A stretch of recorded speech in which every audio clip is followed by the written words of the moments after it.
चलो सिमरन, अपन पढ़ते हैं। वो एकता मैम बात कर लेगी उन लोगों से, वो ज्वाइन कर रहे होंगे तो। ठीक है। तो अभी मेरे को आप लोगों को इस बार ऑडिट पढ़ानी है। ऑडिट के बारे में थोड़ा बहुत प्रीवियसली कभी किया है डिस्कशन अपन लोगों ने? यस कि अकाउंट्स जो चेक करते हैं। हम्म। चलो ठीक है, हम लोग पढ़ना चालू करते हैं। ठीक है, फर्स्ट चैप्टर है। पहले एक बार थोड़ा सिलेबस बता देता हूँ। 12 इन टोटल चैप्टर्स हैं। धीरे धीरे हम लोग सीखेंगे कि ऑडिट कैसे करी जाती है, क्या होता है।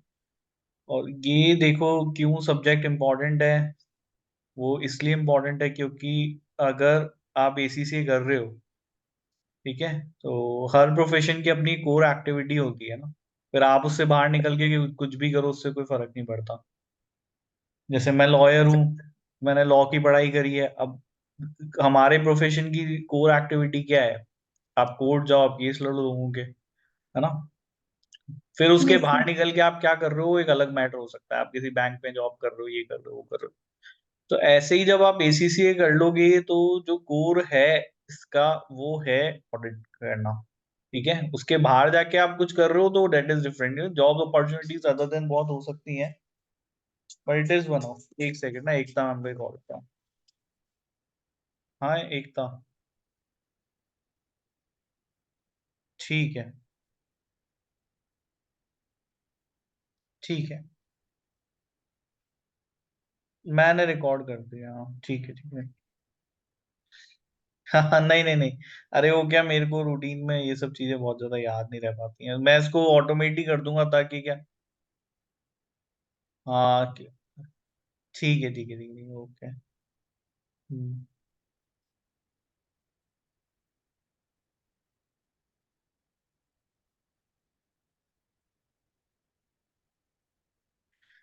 हाँ, तो हम बात कर रहे थे यहाँ पे कि देखो, ऑडिट की अपनी रिलेवेंस है क्योंकि आप जो पढ़ाई कर रहे हो इसी से आप जब बनोगे, तो audit is core of your profession.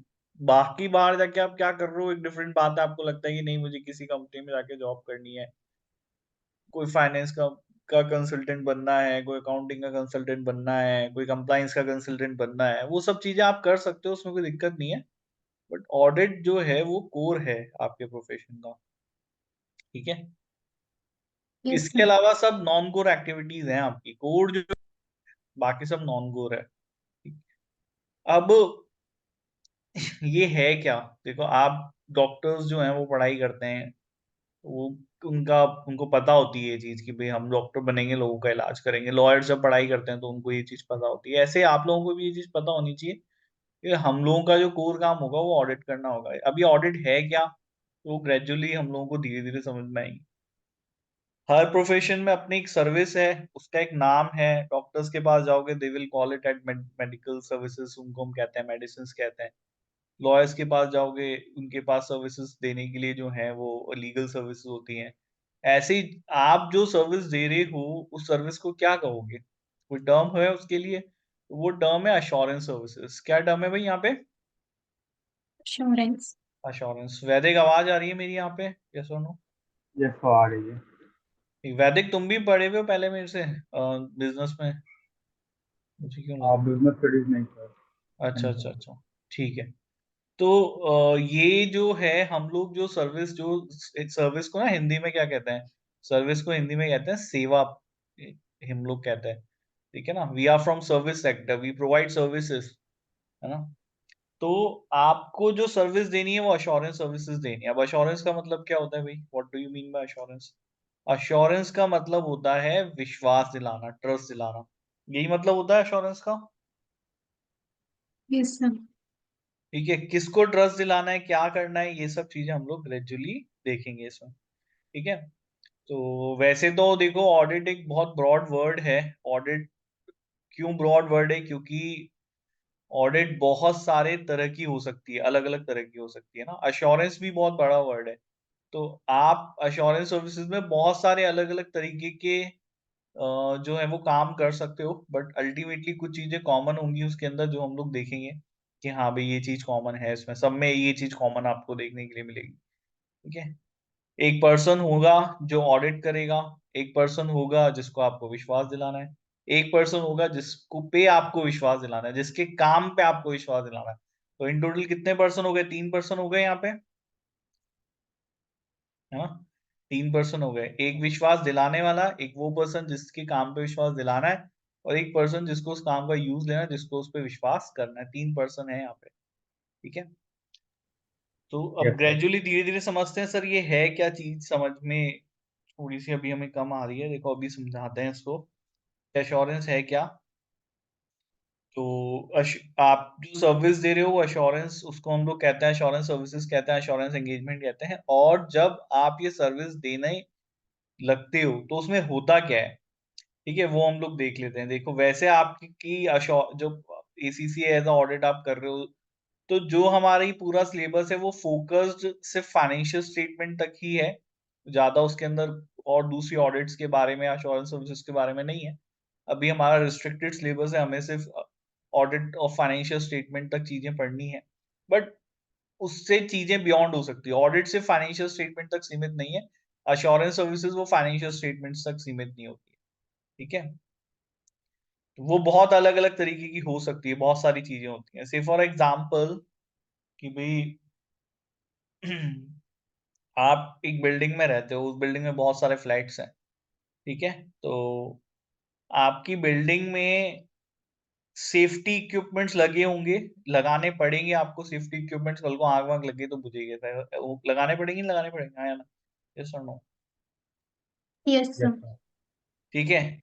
अब एक बात बताओ कि ये जो सेफ्टी इक्विपमेंट्स आपको लगाने हैं, इनको लगाने के लिए क्या कोई रूल्स एंड रेगुलेशंस होंगे, हाँ या ना? ठीक है, एज पर रूल्स एंड, आपकी जो लोकल अथॉरिटी है, नगर निगम है या जो भी डेवलपमेंट अथॉरिटी है, यूआईडी है, उसने ये रूल्स एंड रेगुलेशंस बनाए होंगे, है ना भाई? Yes rules sir. रेगुलेशंस बनाए गए होंगे। इस सेफ्टी इक्विपमेंट्स को लगाने की जिम्मेदारी किसकी है? वो बिल्डर की हो सकती है जो उस बिल्डिंग को बना रहा है, या फिर आपकी जो सोसाइटी है, आप लोगों ने ये वो काम करेगी। तो बिल्डर को बनाना है, सोसाइटी को बनाना है, ठीक है, ये काम सेफ्टी इक्विपमेंट्स का। और यहाँ पे जो है सोसाइटी के मेंबर्स हैं, उन लोगों को ये जानना है कि भाई यहाँ पर क्या सेफ्टी इक्विपमेंट्स के लिए जो रूल्स एंड रेगुलेशंस है उसके अकॉर्डिंगली सेफ्टी इक्विपमेंट्स लगाए गए हैं या नहीं लगाए। तो ये करेगा कौन, ये काम कैसे होगा? तो हमें एक चाहिए अश्योरेंस प्रोवाइडर, ठीक है। वो अश्योरेंस प्रोवाइडर क्या करेगा? वो यहाँ पे ऑडिट करेगा, ठीक है, और ऑडिट करके देखिएगा कि क्या safety equipments as per rule and regulation जो बिल्डर्स को लगाने थे वो लगाए गए नहीं लगाए गए, ठीक है। और वो उसके ऊपर क्या बनाएगा? एक रिपोर्ट बनाएगा।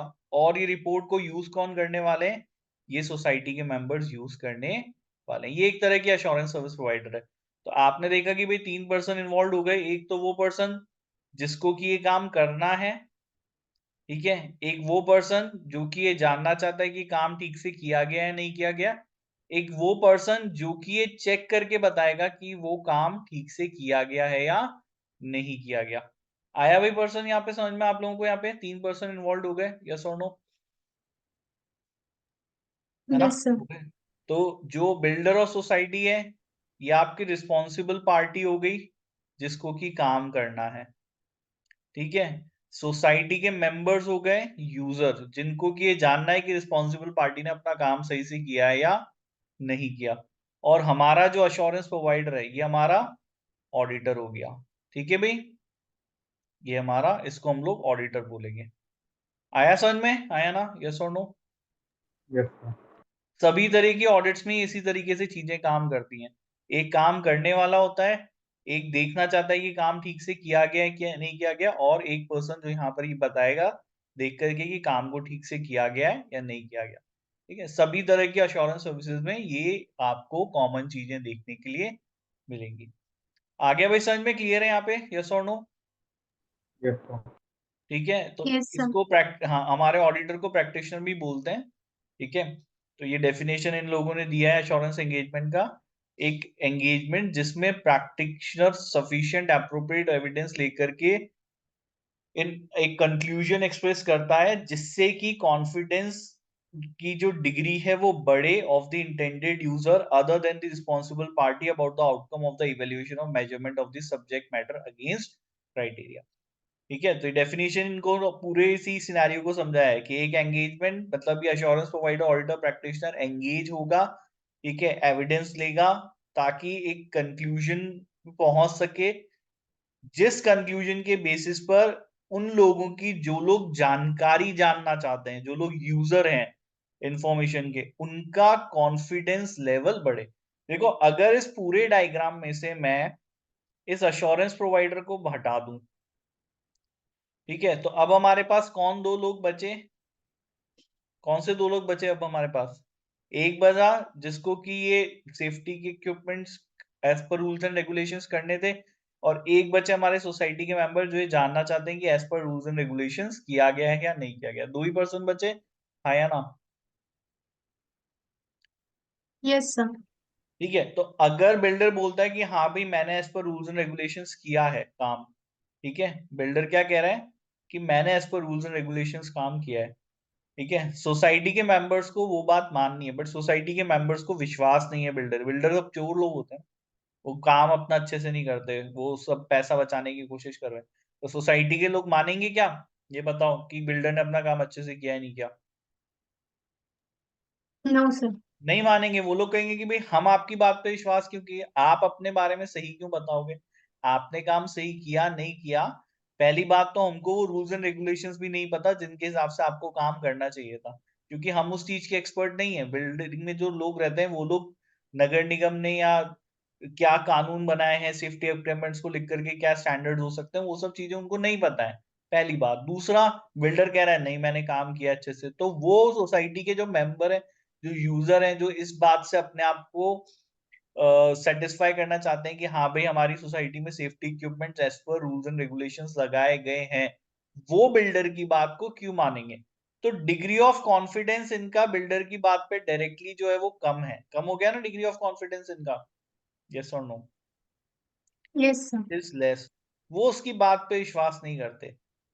जैसे ही हमने उस थर्ड पर्सन को, प्रैक्टिशनर को इंट्रोड्यूस किया इस पूरे सिनेरियो में, अब ये प्रैक्टिशनर या ऑडिटर ये वो पर्सन है जो कि एक्सपर्ट है, जो कि ये जानता है कि रूल्स एंड रेगुलेशंस कैसे हैं, वो इसको ऑडिट करेगा, और ऑडिट करने के बाद वो जब इसके ऊपर रिपोर्ट बना करके देगा, उस रिपोर्ट से ये जो डिग्री ऑफ कॉन्फिडेंस है वो आपका बढ़ जाएगा, it will going to enhance. ये आपका बढ़ गया, बढ़ गया नहीं बढ़ गया, हाँ या ना, यस और नो? Yes sir. अब सोसाइटी के मेंबर कह रहे हैं हाँ अब हम ये बात मानते हैं, अब हमारा जो विश्वास है वो बढ़ गया है, क्योंकि ये बात ऑडिटर कह रहा है, वो पर्सन कह रहा है जिसको इस बारे में ज्ञान है, जो इंडिपेंडेंट है, ठीक है, जो एक थर्ड पर्सन है, वो रिपोर्ट बना करके दे रहा है, हम उस रिपोर्ट पे विश्वास कर रहे हैं, तो डिग्री ऑफ कॉन्फिडेंस बढ़ेगा। आगे भी डेफिनेशन आप लोगों को समझ में यहाँ पे, यस और नो? Yes sir. ठीक है। अच्छा, इस ऑडिटर को या इस प्रैक्टिशनर को जो ऑडिट करनी है, ठीक है, तो ये जो बिल्डर ने सेफ्टी इक्विपमेंट्स लगाया, इसका कंपैरिजन वो किससे करके देखेगा कि ये एज पर जो है वो रूल्स एंड, उसके लिए रूल्स एंड रेगुलेशन से तो कंपैरिजन करके देखेगा कि भाई ये सफिशिएंट है या नहीं है। ठीक है, कुछ ना कुछ आपके पास स्टैंडर्ड होना चाहिए, नापने की यार्ड स्टिक होना चाहिए, स्केल होना चाहिए, जिससे आप मेजरमेंट करके बता पाओगे हाँ भाई ये क्या है, कितना है, कैसे। तो कुछ स्टैंडर्ड होना चाहिए ना, तो ये रूल्स एंड रेगुलेशंस वो स्टैंडर्ड है, इनके बिना ऑडिट करना संभव नहीं है। ऑडिटर क्या बताएगा कि ये सफिशिएंट है, उसको कैसे पता है सफिशिएंट है या नहीं? तो कुछ ना कुछ स्टैंडर्ड तो होना चाहिए, होना चाहिए नहीं होना चाहिए, यस और नो? Yes sir. कुछ ना कुछ स्टैंडर्ड होना चाहिए, तो ये rules and regulations they are the standard. तो ऑडिटर जब ऑडिट करेगा तो देखेगा कि as per rule and regulation है नहीं, उसका कंपैरिजन वो करेगा, उसके उससे कंपेयर करके रिजल्ट बताएगा। ये बिना उसके ऑडिट करना पॉसिबल नहीं है। आ गया भाई समझ में? यहाँ पे क्लियर है, यस और नो? Yes sir. ठीक है, तो इस पूरे अश्योरेंस एंगेजमेंट में तीन पार्टीज का इन्वॉल्वमेंट होता है, जो मैं आपको ऊपर डायग्राम से समझा चुका हूँ, प्रैक्टिशनर, इंटेंडेड यूजर और रिस्पॉन्सिबल पार्टी। तीनों टर्म क्लियर है? प्रैक्टिशनर कौन है, इंटेंडेड यूजर कौन है, रिस्पॉन्सिबल पार्टी कौन है, यस और no? Yes sir.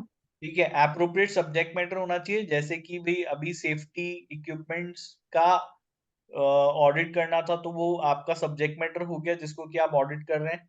Suitable criteria होना चाहिए, कंपैरिजन किससे किया जाएगा, तो वो रूल्स एंड रेगुलेशंस इस पूरे एग्जांपल में क्राइटेरिया था जिससे कंपेयर किया जाएगा। ठीक है। और जब ड्यूरिंग द ऑडिट आपको एविडेंस कलेक्ट करने पड़ते हैं जो सफिशिएंट होने चाहिए, जो एप्रोप्रिएट होने चाहिए, एंड एक रिटर्न अश्योरेंस रिपोर्ट यहाँ पे एक एप्रोप्रिएट फॉर्म में इश्यू करी जाती है। तो ये हमारे 5 एलिमेंट्स आपको देखने के लिए मिलेंगे किसी भी तरह के अश्योरेंस एंगेजमेंट में। अश्योरेंस एंगेजमेंट किसी भी नेचर का हो, कैसा भी हो। अभी हमने जो एग्जांपल दिया उसके अंदर सेफ्टी इक्विपमेंट की ऑडिट करी जा रही थी, तो वो एक एग्जांपल हो गया। हालांकि इस पूरी बुक में हमको पढ़ना जो फाइनेंशियल स्टेटमेंट्स की ऑडिट के बारे में, बट ये एक एग्जांपल। आगे समझ में किसी भी तरह की ऑडिट हो ये सब चीजें आपको मिलेंगी मिलेगी। ठीक है भाई, समझ में? यस और नो?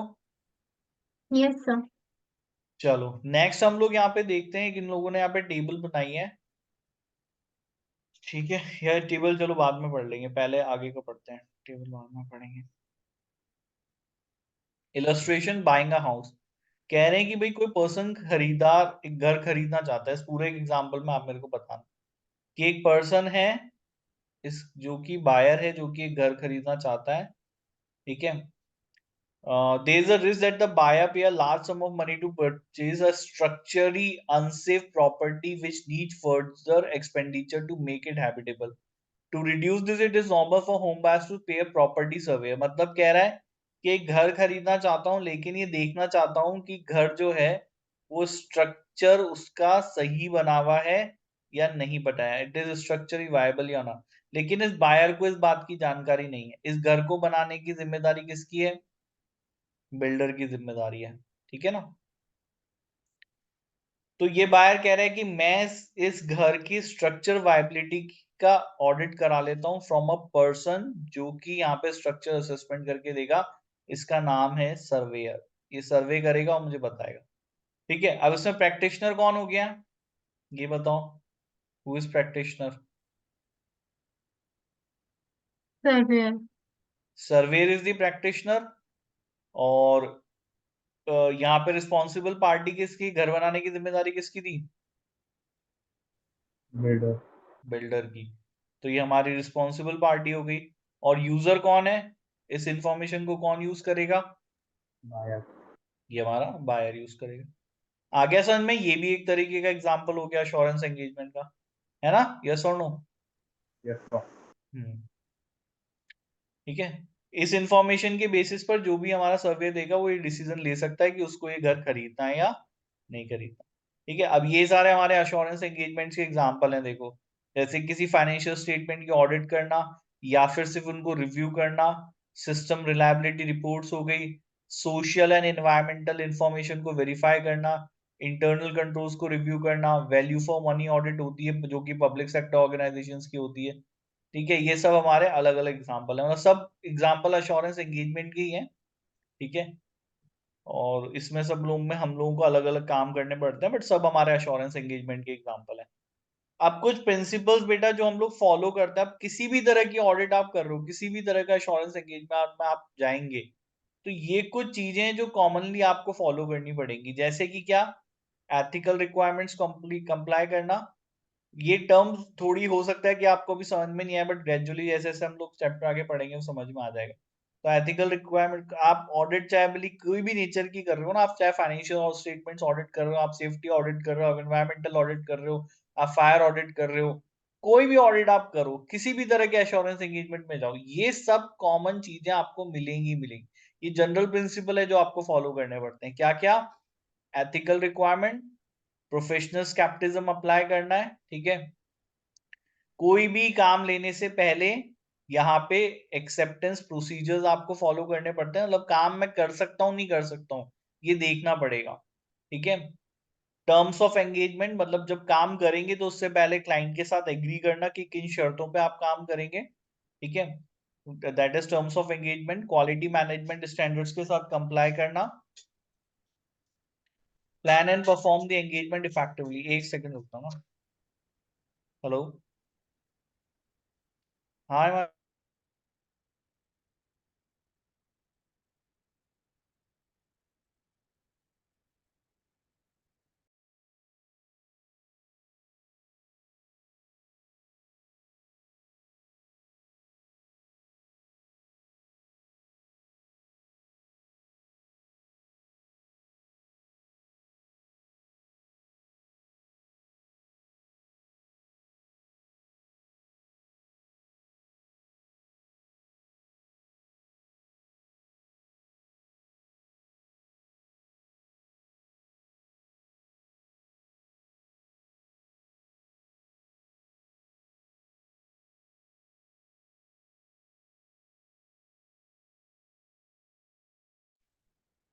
हाँ, सॉरी फॉर द इंटरप्शन। तो मैं कह रहा था प्लान एंड परफॉर्म दी, आपको क्वालिटी मैनेजमेंट स्टैंडर्ड्स के साथ कंप्लाई करना पड़ता है।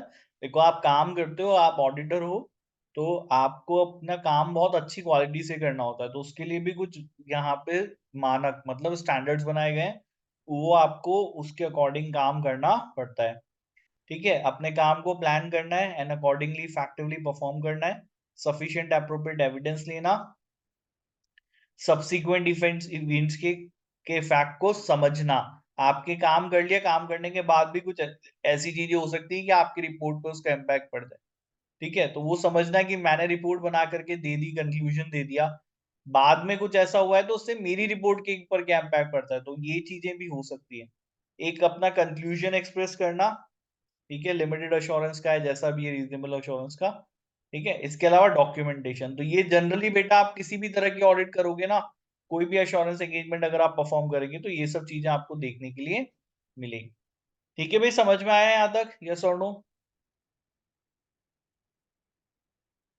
यस ठीक है ना। अब देखो यस सर। यहां से थोड़ा सा हम लोग ये कर लेते हैं कि आपका हमारा जो फोकस है वो फाइनेंशियल स्टेटमेंट्स की ऑडिट के ऊपर है। फाइनेंशियल स्टेटमेंट्स की ऑडिट क्या होती है? ठीक है, वो समझ लो।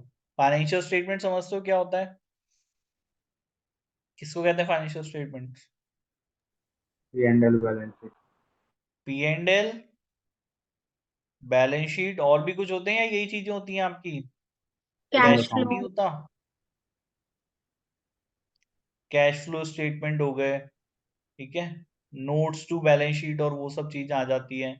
कैश फ्लो स्टेटमेंट्स होते हैं, फंड फ्लो स्टेटमेंट्स होते हैं। ठीक है, तो फाइनेंशियल स्टेटमेंट्स इन लोगों को कहते हैं। क्या होते हैं फाइनेंशियल स्टेटमेंट, ये आपने मुझे बता दिया। कैसे बनते हैं फाइनेंशियल स्टेटमेंट, किसके बेसिस पे बनाए जाते हैं financial statements? Journal ledger trial balance on the basis of accounting records, हमारे अकाउंटिंग रिकॉर्ड्स के बेसिस पे बनाए जाते हैं। क्या क्या होता है वो? स्टार्टिंग फ्रॉम इनवॉइस, वाउचर्स, इनके बेसिस पे जर्नल एंट्रीज होती हैं। जर्नल एंट्रीज के बाद क्या करते हैं? लेजर अकाउंट लेजर बनाते हैं। फिर लेजर के बाद ट्रायल बैलेंस, और ट्रायल बैलेंस के बाद फाइनेंशियल स्टेटमेंट्स। ट्रायल बैलेंस बनाना जरूरी है क्या?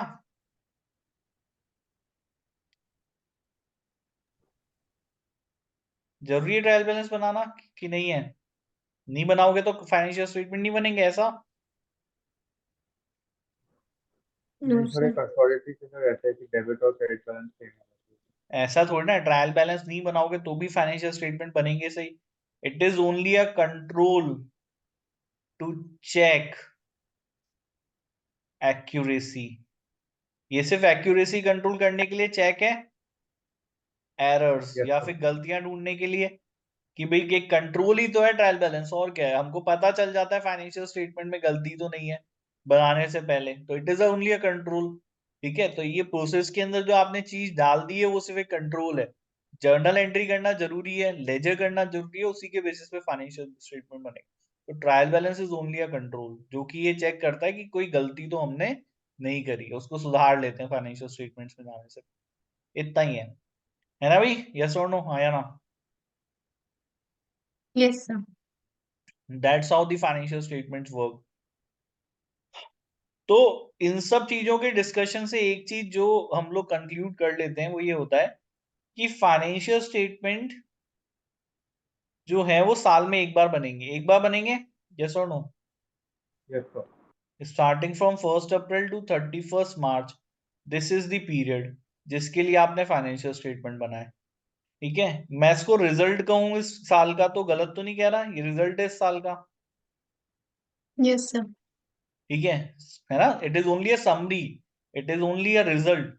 पूरे साल किसी भी बिजनेस ने क्या काम किया है, कैसा परफॉर्म किया, वो आप उसके फाइनेंशियल स्टेटमेंट्स को देख करके बता सकते हैं।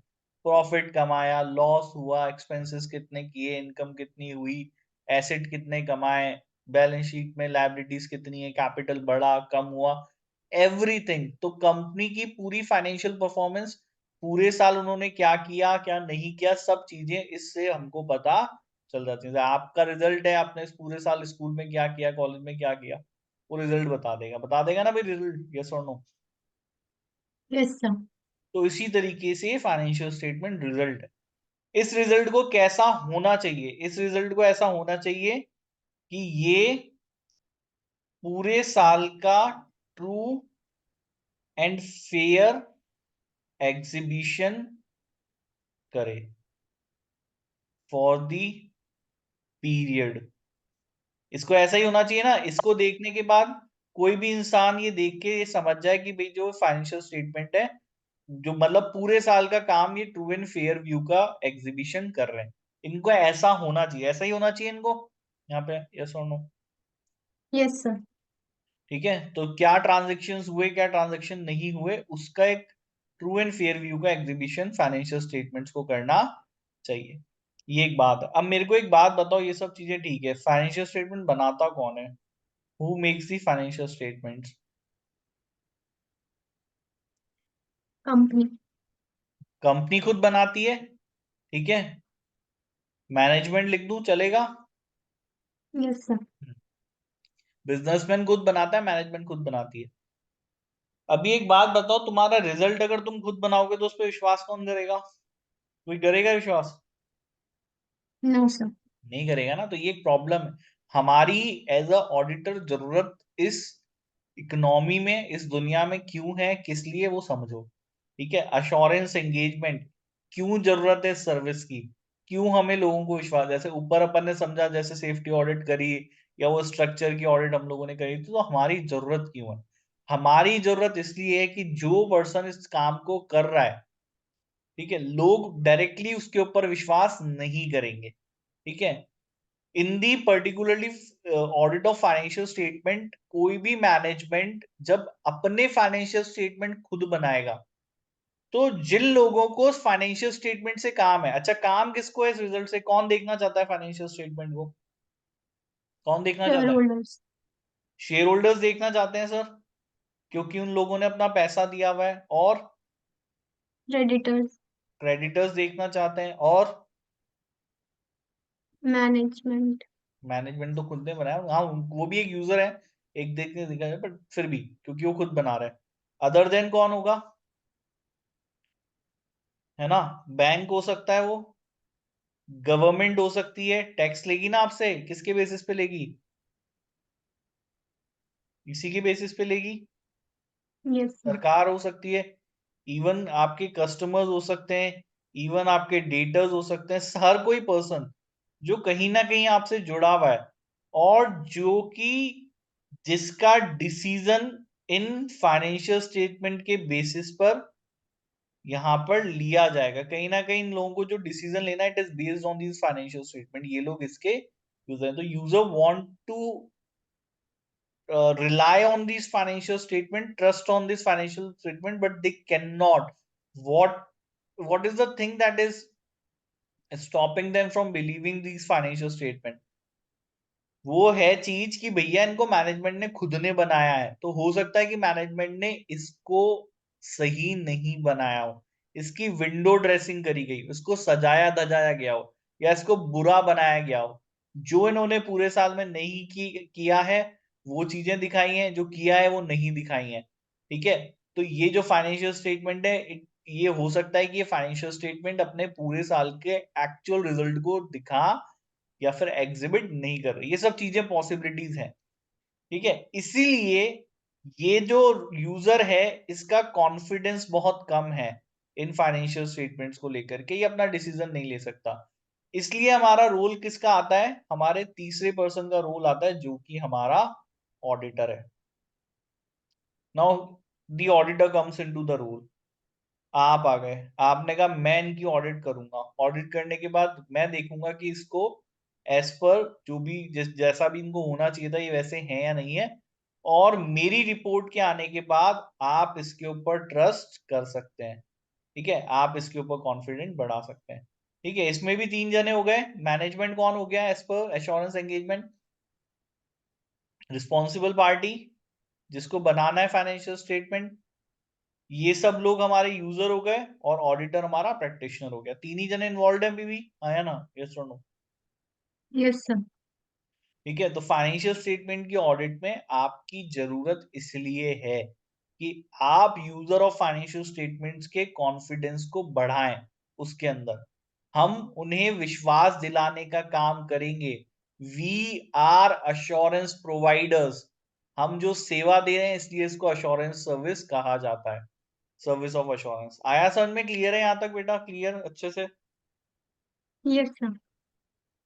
चलिए, ये एक बात हो गई। अब आपकी ऑडिट बहुत तरह की हो सकती है। अब इन्होंने यहाँ पे फाइनेंशियल स्टेटमेंट्स की के अश्योरेंस एंगेजमेंट में दो तरीके के अश्योरेंस की बात करी है, एक रीजनेबल अश्योरेंस एंगेजमेंट, ठीक है, और एक आपकी लिमिटेड अश्योरेंस एंगेजमेंट। वैसे इस पूरे बुक में हमको को जिस तरह की ऑडिट के बारे में पढ़ना है वो उसके बारे में पढ़ना है, लेकिन कई बार आप किसी पर्सन को एज अ ऑडिटर एंगेज करते हो लेकिन उससे रीजनेबल अश्योरेंस के लिए एंगेज नहीं किया था, उसे लिमिटेड अश्योरेंस के लिए एंगेज किया था।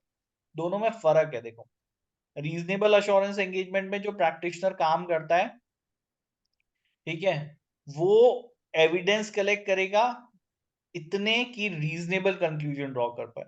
ठीक है, एविडेंस दोनों में कलेक्ट करे जाएंगे, लेकिन इसमें जो एविडेंस कलेक्ट करे जाएंगे वो एटलीस्ट उनका जो नंबर होगा, जो क्वालिटी होगी वो इतनी होगी कि भाई रीजनेबल कंक्लूजन ड्रॉ कर पाए। लेकिन जब आप लिमिटेड एंगेजमेंट के लिए इन्वॉल्व होते हैं तो आप जो एविडेंस कलेक्ट करते हैं वो सिर्फ लिमिटेड कंक्लूजन ड्रॉ करने के लिए कलेक्ट करते हैं। ठीक है, तो इसमें अगर देखें तो काम ज्यादा आपका इसके अंदर है।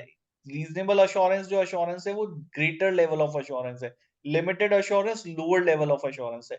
इसमें विश्वास कम दिलाएंगे, इसमें विश्वास ज्यादा दिलाएंगे, ऐसे बोल देते हैं। रीजनेबल अश्योरेंस में विश्वास ज्यादा दिलाया जाएगा, लिमिटेड अश्योरेंस में विश्वास कम दिलाया जाएगा। फर्क समझ में आ गया यहाँ पे? यस और नो? दोनों में? सर। ठीक है, इसलिए जिसमें विश्वास ज्यादा दिलाना है तो काम भी तो उसमें ज्यादा करना पड़ेगा, तो थॉरो प्रोसीजर्स परफॉर्म करेंगे, इसमें फ्यूअर प्रोसीजर परफॉर्म करेंगे। है ना भाई? समझ में आ गई बात यहाँ पे? यस और no? Yes sir.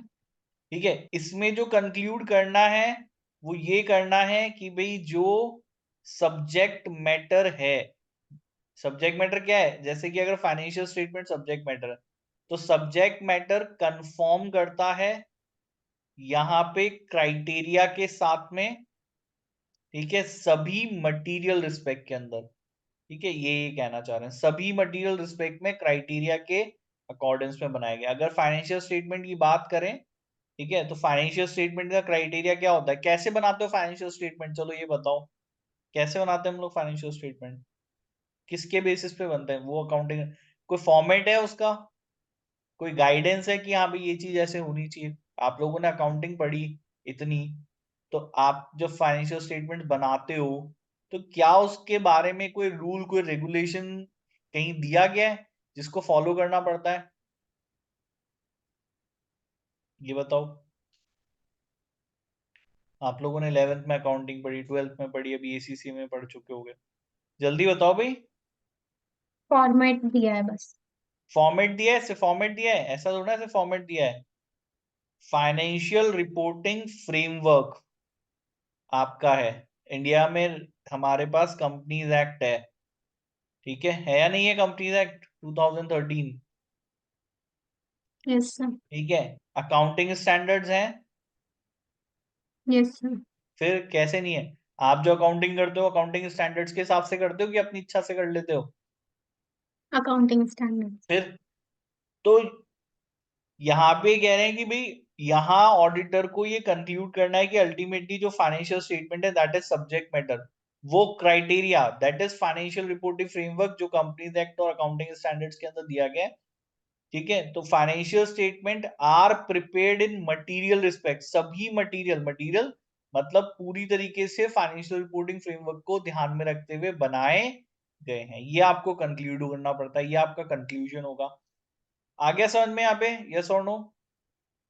Yes sir. हम्म, ठीक है। और जबकि आपको यहाँ पे ये कंक्लूड नहीं करना कि मटेरियल रिस्पेक्ट में बनाया गया, बस प्लॉसिबल इन द सर्कमस्टांस, परिस्थितियों के हिसाब से आपको सिर्फ इतना बताना है कि हाँ भाई जो भी मैंने सर्कमस्टांसेस देखे उसके हिसाब से ये आइडेंटिफाइड फ्रेमवर्क के अकॉर्डिंग है। तो दोनों में फर्क है। वहां पे मटेरियल वर्ड यूज किया गया, मटेरियल मींस इंपॉर्टेंट, सभी चीजों को इंपॉर्टेंटली देखते हुए, कंसीडर करते हुए यहाँ पे बनाया गया, ये फर्क होता है। आया भाई समझ में? क्लियर है यहाँ पे? यस और नो? Yes sir. यहाँ विश्वास ज्यादा होगा, यहाँ विश्वास कम होगा, मॉडरेट है या हाई है। जो ओपिनियन दिया जाएगा या पॉजिटिवली वर्डेड होगा या नेगेटिवली वर्डेड होगा, जैसे कि इन्होंने यहाँ पे दिखाया है। तो जब आप रीजनेबल अश्योरेंस देने का काम करते हो तो आप देखो किस तरीके से हम लोग ओपिनियन देते हैं। ये हमारा ओपिनियन है। The financial statements give true and fair view of the financial position of the Murray company as at December 31st, so and so, and of its financial performance and its cash flow for the year then ended in accordance with the international financial reporting. ये आपका opinion है, ये positively worded है। यहाँ पे मैं क्या कह रहा हूं कि भाई जो फाइनेंशियल स्टेटमेंट्स हैं वो कंपनी के यहाँ पे ट्रू एंड फेयर व्यू का रिप्रेजेंटेशन कर रहे हैं। ये पॉजिटिवली वर्डेड स्टेटमेंट हो गया। देखो हाँ ये कर रहे हैं, ट्रू एंड फेयर व्यू का रिप्रेजेंटेशन है ना पॉजिटिवली वर्डेड, यस और नो, हाँ या ना। Yes sir. तो इस ओपिनियन पे लोगों का विश्वास ज्यादा होगा क्योंकि ऑडिटर कह रहा है हाँ ये है चीज। जबकि अगर आप सिर्फ लिमिटेड अश्योरेंस के लिए जुड़ के काम करते हो तो आप पॉजिटिवली वर्डेड स्टेटमेंट नहीं देते। आप ये नहीं कहते ऐसा है, आप ही कहते हो कि मुझे ऐसा कुछ नहीं मिला जिससे मुझे लगे कि फाइनेंशियल स्टेटमेंट मटीरियली मिसस्टेटेड है या फिर financial statement financial reporting framework के अकॉर्डेंस में नहीं बनाए गए। This is a negatively worded statement. मतलब बस मैं ये कह रहा हूं कि मुझे कुछ ऐसा नहीं दिखा जिससे मुझे डाउट हो। ये फर्क है दोनों ही तरह के अश्योरेंस में। आपके कंक्लूजन के अंदर विश्वास लोगों का कम होगा क्योंकि वो कह रहे हैं कि आप ये नहीं कह रहे कि भाई ऐसा है, आप कह रहे हो ऐसा हो सकता है नहीं है। ये फर्क है, नेगेटिवली वर्डेड स्टेटमेंट है। आ गया भाई समझ में, क्लियर है यहाँ तक, यस और नो ये चीज? Yes sir. ठीक है, तो कॉन्फिडेंस आपका रीजनेबल अश्योरेंस रिपोर्ट में ज्यादा होता है। इसीलिए आप जो ऑडिट करते हैं वो ऑडिट जनरली रीजनेबल अश्योरेंस के लिए होती है। जो ज्यादा स्टैंडर्ड्स बने हुए हैं वो इसी के लिए बने हुए हैं। प्रोसीजर्स आपको ज्यादा परफॉर्म करने पड़ेंगे, एविडेंस आपको ज्यादा अच्छी क्वालिटी के कलेक्ट करने पड़ेंगे अगर आप रीजनेबल अश्योरेंस के लिए जुड़ते हैं अपने क्लाइंट से। ठीक है भाई, समझ में आ गया यहाँ पे बेटा, यस और नो? Yes sir. ठीक है, आज के लिए इतना सफिशिएंट है। ठीक है, ये एक बार कल रिवाइज कर लेना। उनको बोलना एक था हमको ये बुक की पीडीएफ वीडीएफ जो भी आपको भेजनी है वो भेज देंगी। ठीक है, और कोई डाउट हो तो मुझे बताओ। इसमें समझ में आया आप लोगों को ये टॉपिक अच्छे यस से? सर। सिमरन आ गया यस अच्छे सर। से समझ में ये? Yes sir. चलो ठीक है, फिर आज की क्लास को यहीं खत्म करते हैं, कल आगे कंटिन्यू करेंगे, है ना। Bye, good night. Thank you sir. Hmm. Thank you so much. Hmm.